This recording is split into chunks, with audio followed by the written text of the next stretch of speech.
Tang is a vitamin-enhanced powdered breakfast drink that, once upon a time, was practically synonymous with NASA and the astronauts of the U.S. space program. And if you've ever wondered how a random fruit drink mix got its name attached to one of the most prestigious endeavors in the history of science, then stick around, because today we're going into orbit to find out how Tang became the unofficial drink of astronauts.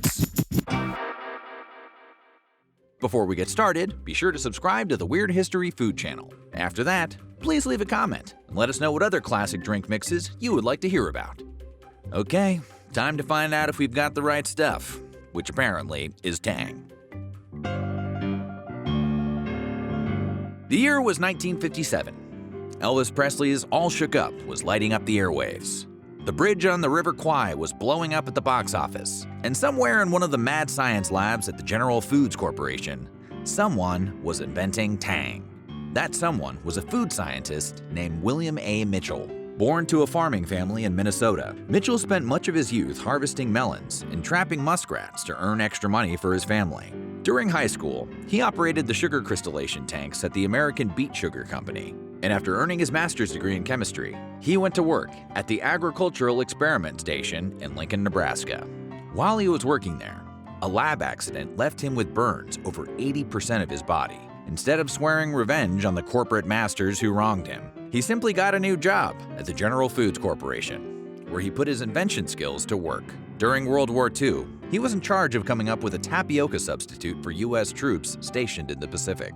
After all, you can't expect soldiers to make war without a little pudding afterwards.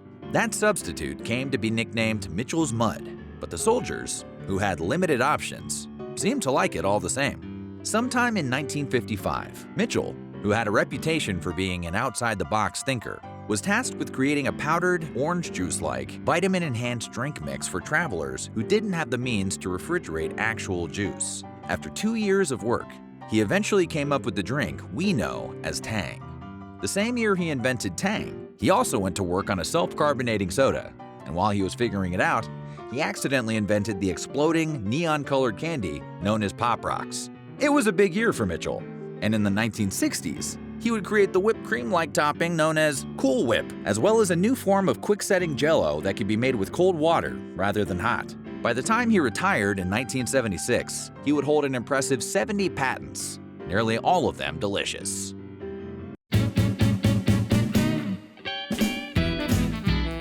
Tang was initially put on sale in test markets in 1958. It became available to the general public in 1959, and soon thereafter, General Foods released a ready-to-drink version in both 7 and 14-ounce glass jars. Tang's major selling point was really its shelf life, but advertisements also heavily implied that it was healthier than orange juice. If you know anything about Tang, you're probably surprised to hear that. And you're right to be, because it's not true. Not even a little. In fact, Tang's top 2 ingredients are sugar and fructose, which is basically just more sugar. That may be why it was initially marketed with the slogan, "Wake up to Tang. It's the happiest thing that ever happened to breakfast." After all, who wouldn't be awake after a glass of that?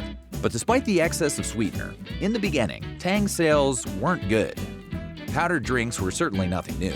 Kool-Aid, for example, was invented in 1927, but Kool-Aid was marketed as a soft drink, while Tang was marketed as a breakfast drink. And the case may simply have been that people just didn't get the idea. It's like trying to explain Sunny Delight to a person for the first time. General Foods tried to expand Tang into places like Venezuela and West Germany, but it didn't help much. So the company began to experiment with the product and its marketing. In 1961, for example, they tweaked the taste and started using the questionable new slogan, "What's got into Tang?" Guessing ingredients can be fun, but not when they're phrased like something with too many legs snuck in there. They also tried pushing the powdered drink mix as a semi-medicinal product that could cure the flu when used in combination with the pain reliever Bufferin. That same year, General Foods introduced Grapefruit Tang, which was basically just the same mix of sugar and vitamin C, but with grapefruit flavoring instead of orange. Even with all these attempts to mix up the mix, Tang remained a niche product. Turning it into a massive success was going to take nothing short of a miracle. Luckily for General Foods, science was about to perform one and bring Tang along for the ride. On April 12, 1961, the Russian cosmonaut Yuri Gagarin became the first human being to go into space. And less than a month later, on May 5, 1961, American astronaut Alan Shepard became the second. The space race had officially begun.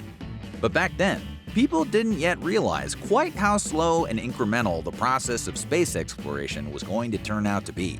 Decades of science fiction made space travel seem both awesome and inevitable. So people were watching NASA astronauts like national heroes. And when those heroes were in space, they needed something to drink.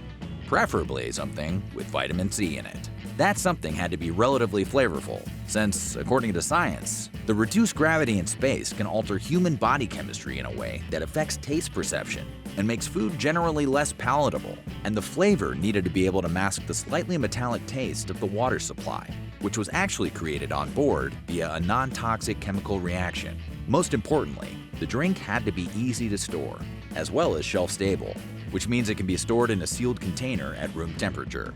As we mentioned earlier, General Foods had a pre-existing relationship with the U.S. military. The corporation made the aforementioned Mitchell's Mud, as well as other military rations, including things like powdered coffee.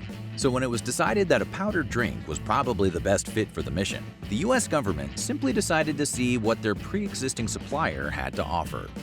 And what they had to offer was Tang. So on February 20th, 1962, when John Glenn was shot into space on the Friendship 7, he was carrying with him a supply of Tang. And by the time he got back, just under 5 hours later, he had turned Tang into a legend.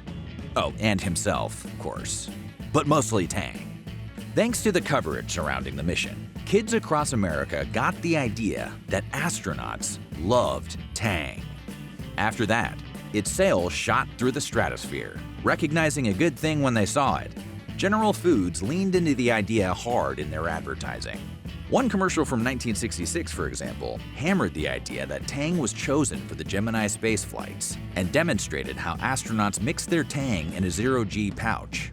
As a result, the drink came to symbolize futurism and innovation, and almost overnight, it became a staple in American homes. Tang sponsored ABC's broadcast of the Apollo 8 mission, and it even found its way onto the Apollo 11 mission, which marked the first time human beings landed on the moon. Neil Armstrong drank it, and so did Buzz Aldrin. Well, that's the official story at least. In his autobiography, written decades later, Aldrin would claim that the crew of the Apollo sampled Tang before their mission, and decided instead to go with a different brand's grapefruit orange mixture. According to Aldrin, if Tang was on our flight, I was unaware of it. Of course, Aldrin's testimony naturally raises the question of whether the astronauts really liked Tang or whether that was just a marketing thing. Unfortunately, not every astronaut has gone on the record with their real feelings about the drink, but Aldrin certainly has. During a public appearance in 2013, he humorously complained about how he didn't get any money from corporate sponsors for going into space. He specifically called out Tang, but then added, "Tang sucks." Tang's association with the space program is what made its name, and NASA never stopped using it on space flights. But over the years, the Tang has made the astronaut angle a lot less ubiquitous in its advertising. That actually started way back in the 1970s, when the company started pushing Tang as the drink Brady Bunch actress Florence Henderson served to her family. And by the 1990s, they switched to using an orangutan, or in this case, an orangutan, although several primates have technically been astronauts. Tang's popularity declined over the 1970s and 1980s. And in the 1990s, Kraft, which merged with General Foods in 1990, started removing the product from select markets. By the early aughts, however, they were still selling over $500 million worth of the stuff worldwide. And by 2010, it had become a billion-dollar brand. So we're gonna assume they knew what they were doing with that whole orangutan thing. Today, Tang is still sold in 30 countries worldwide, but it's most popular in Argentina, Brazil, and the Philippines. It also still comes in a variety of flavors, including pineapple, grape, mango, and lemon. But Alan Shepard's Old Pal Orange is still the most popular, and not every flavor is available in every country. Tang has also become a common ingredient used in a surprisingly wide variety of recipes. For example, mix up some Tang with cream cheese, condensed milk, and a whipped topping, pour it into a graham cracker pie crust, and you've got a Tang creamsicle pie. Bonus points if the whipped topping you use is William A. Mitchell's own Cool Whip. Tang can also be handy if you're trying to make takeout-style orange chicken, where it can be used in addition to or in place of standard orange juice. Tang's distributor in Pakistan even has an official recipe you can follow if you want to give it a shot.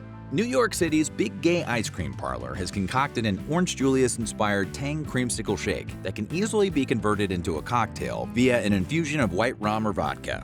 And Magnify Brewing in Fairfield, New Jersey once even made a limited edition Tang beer. Known as Big Pulp, the smoothie sour-style beer also included ingredients like pineapple, peach, and mango. If you're into tea, mix up some instant tea powder, lemonade powder, and Tang to mix up what the internet calls friendship tea. It's a citrusy sweet tea that many like to kick up a notch by mixing in spices like cinnamon, nutmeg, cloves, or all three. Tang has also found its way into a number of ice cream recipes. For example, we found a recipe for Tang and lemon ice cream, which yields something that tastes like orange sherbet, but has a consistency more like soft-serve custard. The best part is that it's made using a method called semi-freddo, which is Italian for half-cold, and basically just means you don't even need an ice cream maker to pull it off. Of course, if you want a cold treat and that sounds too complicated, you can also just mix up a pitcher of Tang, pour into some freezer molds, and bam! You've got Tang Ice Pops. The US may have stopped sending shuttles into space back in 2011, but thanks to the creativity of enterprising chefs throughout the world, Tang continues to be out of this world. Unless you're Buzz Aldrin. So what do you think? Are you a fan of Tang? Let us know in the comments below. And while you're at it, check out some of these other Weird History food videos.